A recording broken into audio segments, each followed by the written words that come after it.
G'day everyone, Richard here, co-founder of SuitSpeed. Chris and I started this business to create the best sim racing glove, one that's lightweight, breathable and super grippy. We have a range of clean motorsport-inspired designs and most importantly, they're great value, shipped right to your door almost anywhere in the world. We love the guys at Majors and we're proud supporters of the MEC. When you buy your gloves at suitspeed.com, make sure you use the discount code MAJORS at checkout for 10% off. See you on track.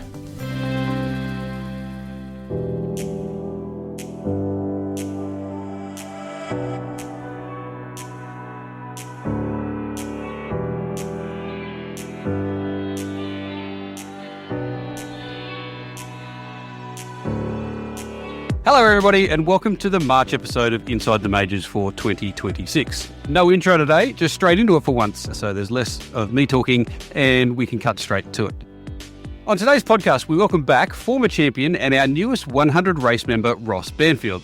Now, it's been a while since we had a chat, Ross, about 18 months or so, but firstly, congrats on making it to the 100 races and thanks for giving us some time on the podcast today. Thanks, yeah, time flies, can't believe it's already at 100.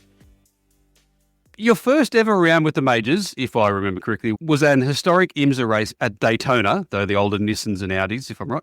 And race 100 turned out to also be an historic IMSA round. Last time we spoke, you said it was the attraction of the historic car-track combo that brought you to Majors in the first place. Was it pleasing for you to return to that genre for the 100th race as well?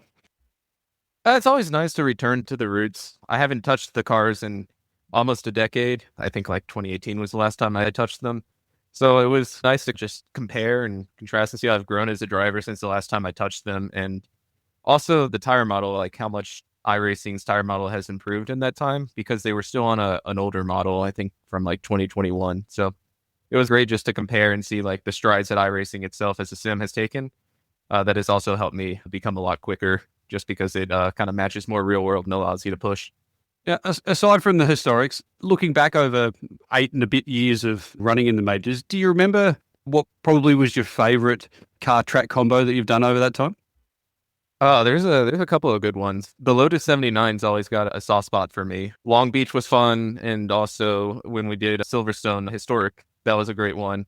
I think for like top races though was probably like me and Christian going at it in the 49s at the Green Hell. I believe that was last season.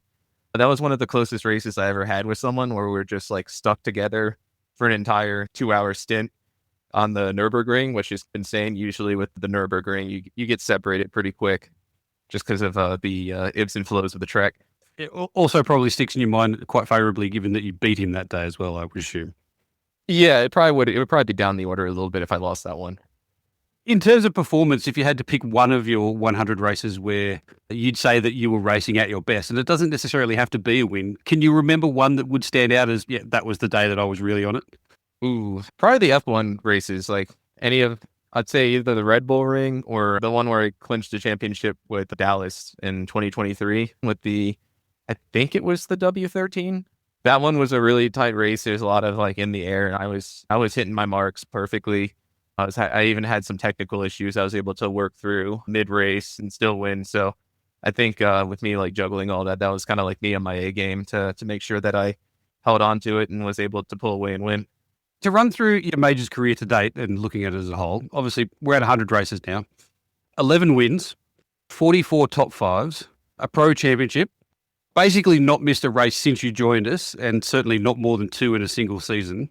And looking at the stats as well, at least 1 win every year since 2020 and at least 5 top 5s every year since 2020. Now, all of those in their own right are fairly impressive, but of all of them, which one of those do you think you would say you're most proud of? Probably the win, just to like winning the whole season overall, the 2023 season. It was just because I never really had a shot at the championship before. And then I'm also equally proud of the last, I'd say, 2 championships after that, just because after that one, me and Dallas moved over to Americas where the field is a lot stronger. Like anyone can win on any given day. I'd say usually there's about 10 drivers that I can think of, depending on the race, that have a chance of winning every round.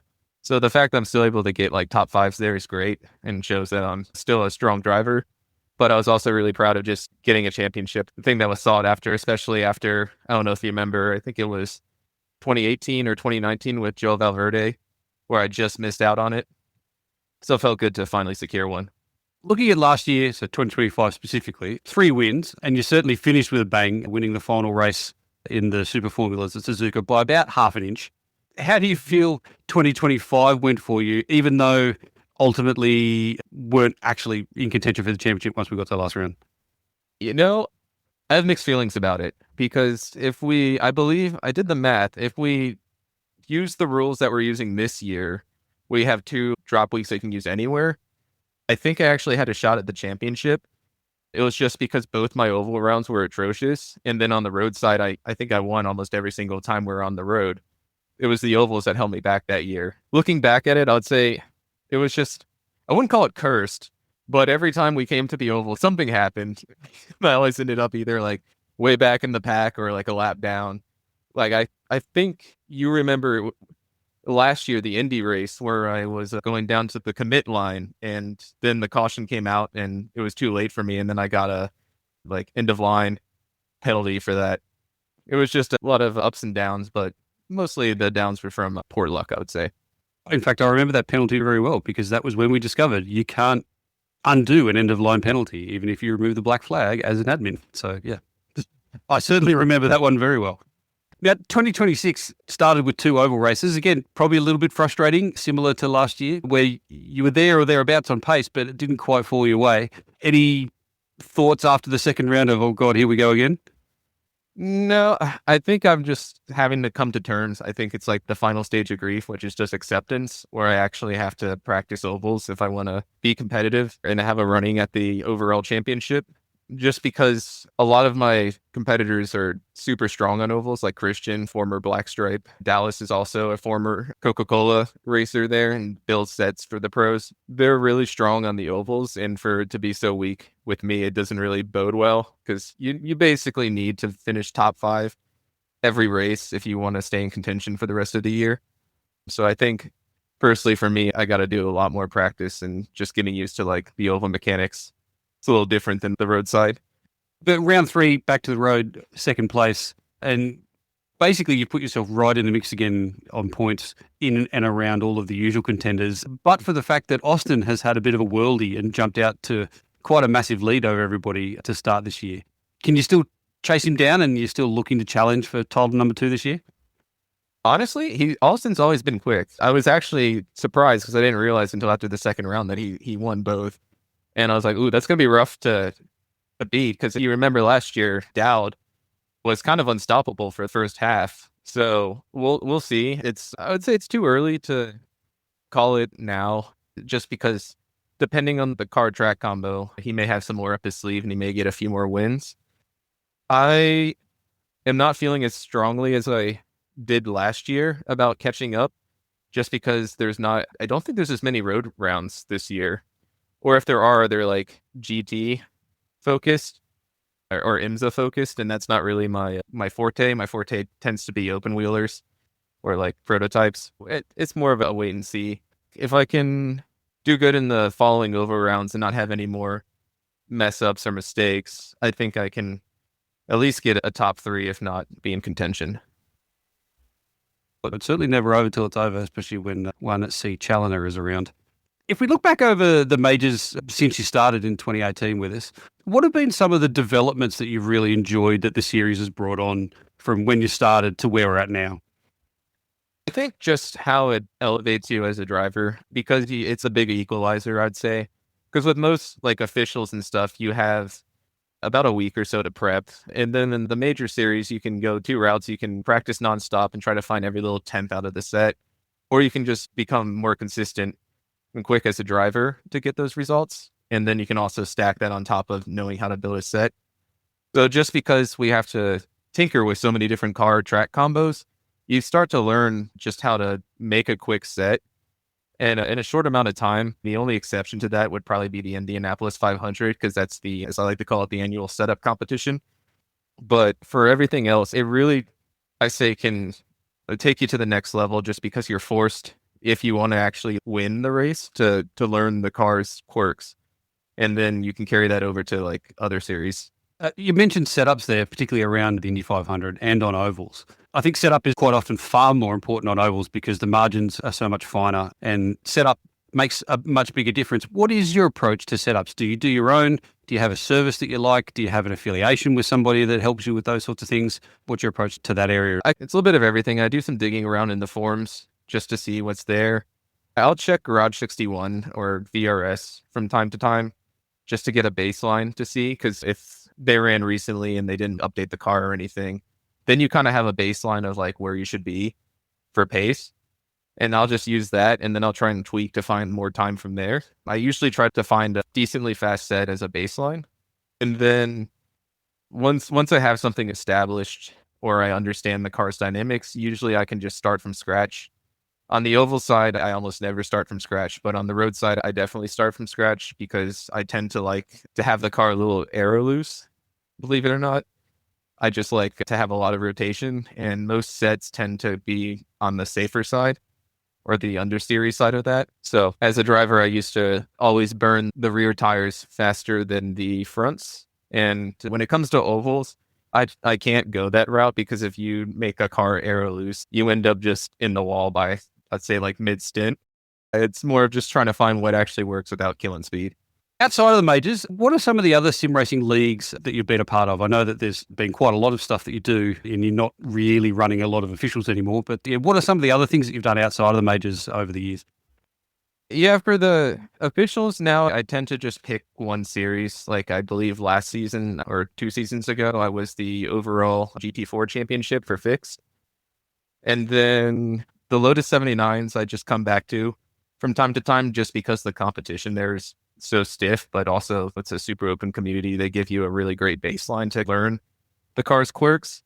So I tend to do the Lotus 79 series frequently. And then there's a lot of like time attack and also just racing series like the Skip Barber racing series, where you do the F4, and if you win that or get a top 3, get a full ride to get your pro driving license IRL.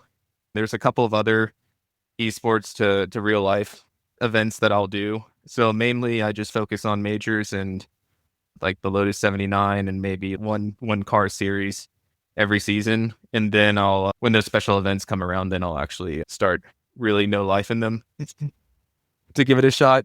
It's definitely hard. Some of those people are, I'd say, like, I remember one of the top guys was actually like 12 years old, and some of them are not even in college or anything. So trying to balance work life with people that can, do 6 hours on the sim every single day, it's definitely tricky, but you make it work. One of the things I've always said about the major series is, we encourage participation and preparation, but preparation from those people, like you said, that are basically treating it like a full-time job. You can't compete against that. They're just so prepared. True story. So for the Skip Barber race, one of the guys, I think he finished 3rd or 2nd overall. He was telling me, like, we're talking about how much we practice before the race, and with me working and everything, the races are like Thursday evening. So I don't have much time between the time attack and then the race itself to practice. And he's like, oh yeah, I think I did like 45 hours this week. And I was like, it's like from Sunday to Thursday, you got 45 hours. And he's like, yeah, how about? And then I look at my time on VRS and it says 2 hours. It kind of showed me that I shouldn't beat myself up too much for only being able to get like a top 5 in that series, because there are some people that, like you said, treat it like a second job. You said that you really like the Lotus 79. This is a bit of a self-indulgent question. Did you do the Ringmeister this season when it was the Lotus 79? Yeah, I did actually. The setup itself was so... when you run the open setup for that car track combo, it is loose and it feels like death when you go into a corner. And then with iRacing, it was just an understeery beast. I think the difference in time, I believe, was almost 10 seconds between the fixed set and then the open set, just because of how safe they have that thing set up. But yeah, I ended up winning the top split race for the Lotus 79 fixed the Ringmeister.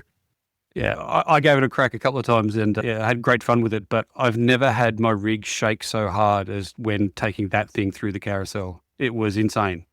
If you want that experience the whole time, then I recommend doing Sebring in it. Maybe I'll give it a run in that just to see how it feels. But yeah, I run an aluminium profile rig, and yeah, it was shaken like it was a Tokyo high rise in an earthquake. Do you use motion sim or anything like that, or are you just strapped into a direct drive? No strapping in. That would be silly. No, I've just got a direct drive, on an aluminium rig. But yeah, the uprights that support the wheelbase were shaking like a shaky thing that's being shaken. Yeah, I think I have my aluminum rig over torqued. So this is actually something that would be fun to discuss.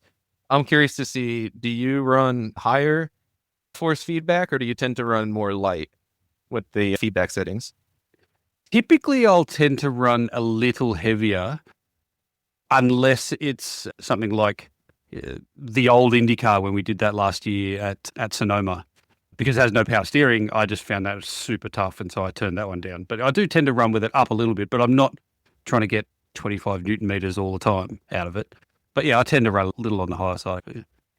I used to run on the higher side, but I found that for like overall pace and stuff, it tends to be better to run a little bit on the lower side. For example, I used to run about 17 Newton meters 24/7, regardless of the car.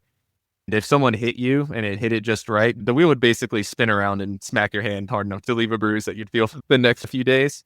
So it made it very hard to race door to door because if someone touched you, all of a sudden the wheel kind of decided to do its own thing.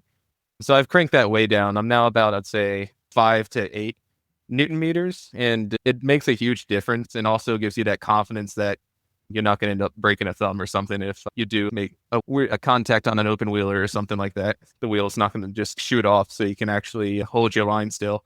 Well, why don't you tell us a little bit about your hardware? What have you got now? How has it evolved over time? And can you remember what your first ever wheel was?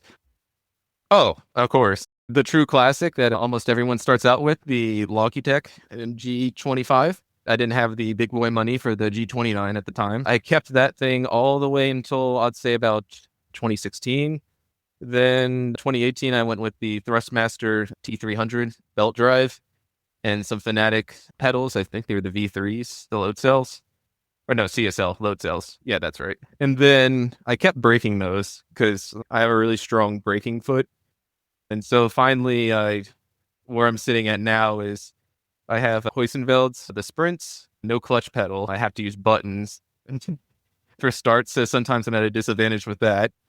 And I think my brake pedal's set now to about 45 to 50 kilograms. But sometimes I'll tune it down a little bit, especially if it's like endurance racing, because that will definitely hurt your knee a little bit. And then I also have a SemiCube 2 Pro. It's the mid-tier one, not the ultimate. And then an Azure Racing, the wireless wheel to go with that. And then I also run VR. I've been running VR since, let's say, 2017, and I just never looked back. Even when I used to have stuttering issues back in the day with it because I didn't have a powerful enough PC to run it, I still ran it just because having the depth perception to me as someone that likes to drive IRL on track days when I can, I feel like it's more of a training tool than when you actually can see that depth perception and get that sense of speed. Obviously, you're not going to have the same sense of speed going up the S's and VIR at 140 than when you're in the car, but the VR definitely gets you, I'd say, about 80% of the way there, and that's why I run it. You say everybody started with the Logitech 25. I'm probably significantly older than you, and I actually started with a wheel called a Mad Catz. Look it up. Oh, I had that. Yeah, Nintendo 64. Basically, yeah. And then my first Logitech was actually a Logitech Wingman that had no force feedback. So, yeah, I think it basically had 2 straps of elastic to recenter the wheel. Oh, I completely forgot about that wheel. I had one of those when I was growing up as a kid, but it was so garbage, I never really used it. It was for, I think it was like NASCAR 98 or something on the N64. And the force feedback was powered by 2 AA batteries, so that tells you how strong it was. Well, at least it had some sort of power because, yeah, literally this first one, the first wheel that I ever had, it was 2 straps of elastic that would recenter it, yeah. We've certainly evolved a long way since those days. Oh, yeah. Actually, I even managed to sell an old Logitech 25 when COVID hit and everybody suddenly decided that they needed something to do when they were stuck at home. Yeah, that was an interesting time, to be honest. It was great to see so many people get into the sport, but you could hear it from the trenches that in the lower tiers, it was pretty bad because people were treating it more like Gran Turismo or Mario Kart. They didn't really learn the rules of racing. They were just going in and sending it. You don't really see that in the upper splits, like the higher splits, just because it filters you out. If you drive around like a dingus, people remember you. And I wouldn't say they intentionally wreck you, but I would say they race you hard enough where you usually end up in the wall.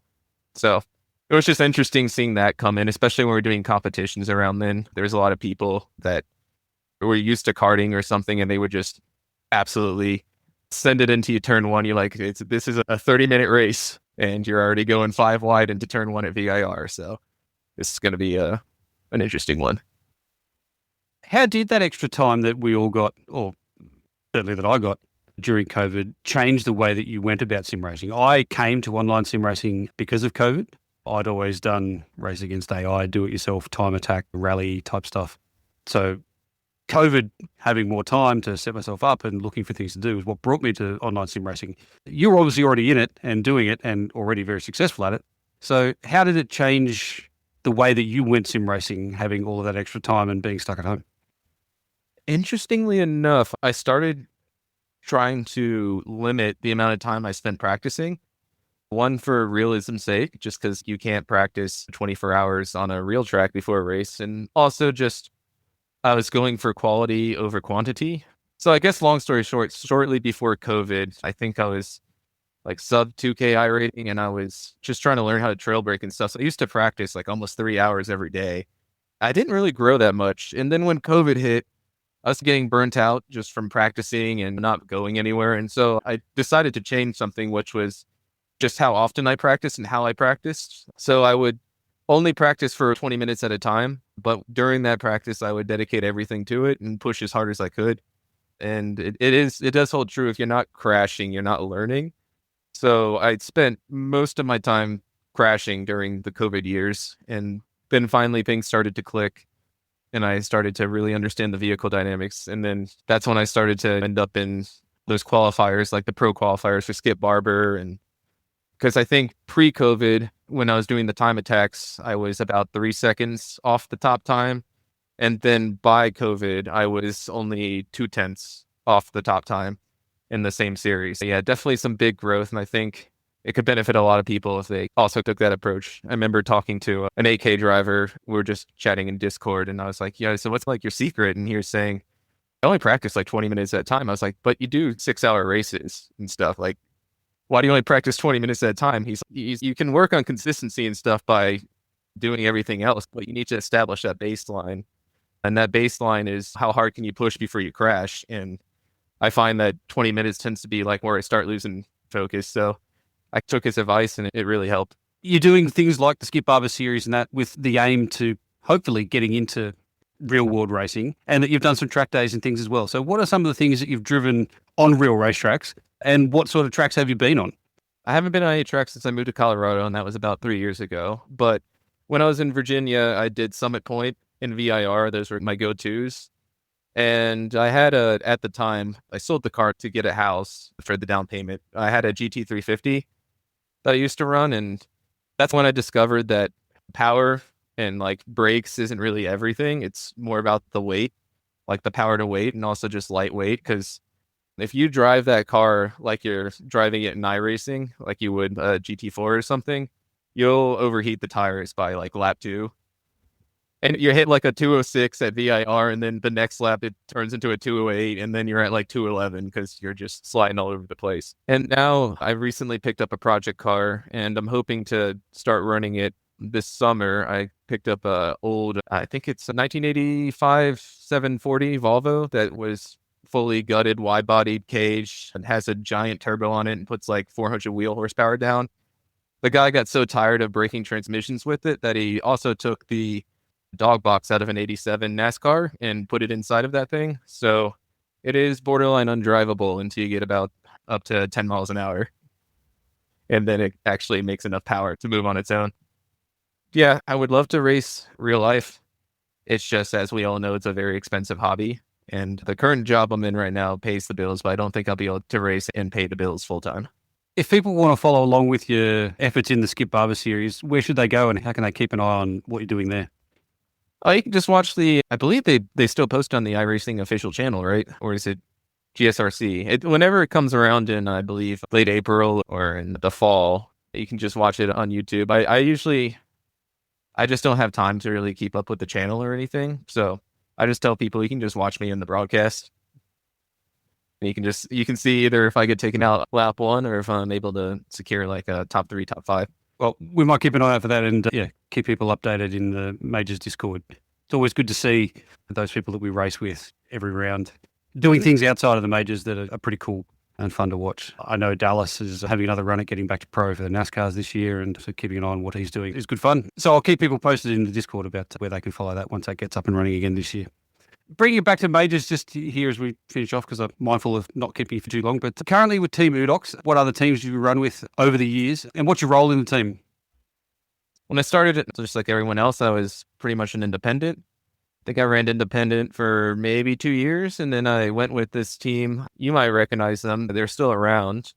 I can't remember if they're on the same name, but they're called V Apex, Andy Banfield's team. Yep. I was with them for a bit, and then just life. A lot of the V Apex, the original drivers, they're all like either ex-driving instructors and stuff like that. And then they just wanted to keep up in the sim, but then the real world caught up to them and participation in the majors dropped. And when you only have 1 or 2 people on a team, it's tricky to stay competitive with the top. So I moved over to Udox just to be more competitive overall. And now my role, I'd say, is more, I'm like the setup guy for road side of things, and also just like mini driving instructor for the other guys if they want some tips on just how to get a little more out of the car.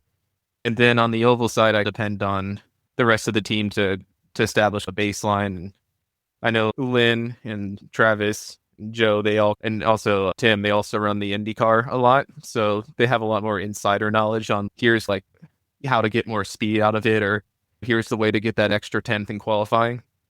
So it's a give and take. When it comes to roadside, I'm the guy. And then when it's oval, I lean on the team.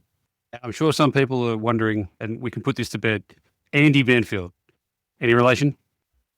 Yeah, no, we were not related. And that was like the first thing we said is, do we have any relatives or anything? Just because it's not a common last name. I also asked him, I was like, are you related to the, I don't know if you're not in the States, but there's a chain veterinarian clinic that's usually next to a PetSmart or a Petco called Banfield. So I was wondering if his family like owned those, because I was like, I got to find out who owns that. Yeah, I think if you're looking for funding for a real world racing career, yeah, having connections with a veterinary chain, I think would provide quite a bit of coin. I know. I always joke with people. I was like, I wouldn't even have to go to college or anything if I was with that family. I'd probably just be racing from the womb. Yeah, I'd probably be in like F2 or F1 by now. If you were tied with a veterinary chain, you could be like Kiff and Simpson, where you could basically buy the entire IndyCar series off Roger Penske if you wanted to, because they've got so much money. But yeah. One can dream, right? One can dream, but having the money is one thing, but you also have to have at least a sort of relatively good level of talent as well. Look, as much crap as people throw on Lance Stroll or Stingray Rob in IndyCar, yeah, they do actually have quite a lot of talent, even if it's not quite the ultimate peak for those series. Yeah, even with all the money in the world, you don't get there if you really can't drive anymore. It's not like the 90s where rich Italian businessmen would show up for 1 or 2 Formula One races and be 13 to 15 seconds off the pace. Well, I always joke it's just like an Olympic sprinter. They could be last in the Olympics and they would still beat you. Yes, they would. Ross, it's been great to have a chat with you today. And again, thank you for your time. If we could finish with perhaps maybe one final thing. If you had one idea or one change that you could make to majors to improve it, make it even better into the future so that we still had you racing with us in another 8 or 9 years' time, what would it be? Oh, that's tricky, because I know it could also be a hot take for some people. And also it's going to seem a little biased, probably because it is, but I think there should be more road combos in there and maybe rotate the crown jewels a little bit. So, for example, we always do Daytona 500 and we always do the Indy 500. The Indy's always been a major staple, but instead of Daytona, maybe switch it up to something else on the road side, like when we did the 49s at the Nürburgring. Just something to keep it more fun. Because if we're running the latest and greatest, it basically just becomes like another IMSA race. So I always like doing retro cars and weird car track combos that maybe aren't truly historic, but it's a fun time. So I think adding more of those in will keep everyone on their toes and shake things up a bit, honestly, because sometimes you find out that someone's like a specialist in like a niche car that, for example, the Radical SR8 or something. I think some of the most fun races I actually had were the Predator races, just because of how ridiculous they were. The MX-5s at VIR, and then you had the top class being the Radical SR8. I remember like passing people going maybe like 80 miles an hour faster through the S's. That was a lot of fun. So I think like doing some interesting combos. I know from the major standpoint, the Predator race is like impossible to balance, and that's why we stopped doing them. But doing some more fun combos like that are just, instead of making a Predator race, maybe make it a multi-class where you have Miatas and Radicals. It'd just be a lot of fun. So that's my hot take there. Don't sharpen your pitchforks. You heard it here first. Round 1 next season, when Ross takes over the competition committee, will be GTPs and Jetters at Bathurst, multi-class. Oh, don't threaten me with a good time. I think that would certainly be one of the more interesting broadcasts that Majors has ever put out if we did that. Though I'm not sure how many cars would actually finish. Ross, again, thank you very much for your time today. It's great to have one of the absolute true frontrunners and aliens that we have in our category to come and have a chat with us. Good luck for the rest of the season. I know that you'll certainly be looking to push forward from the current 5th in the standings all the way to the top. Good luck with that endeavour, and look forward to having you back at some point, hopefully soon, here on Inside the Majors. Sounds good. See you around.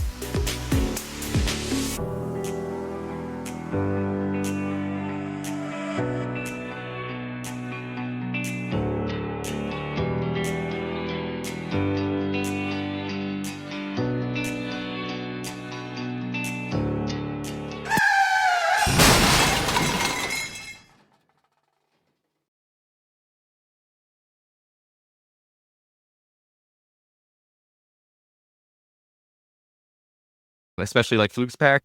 Fluke, I can't say it. But that section. Fuck it.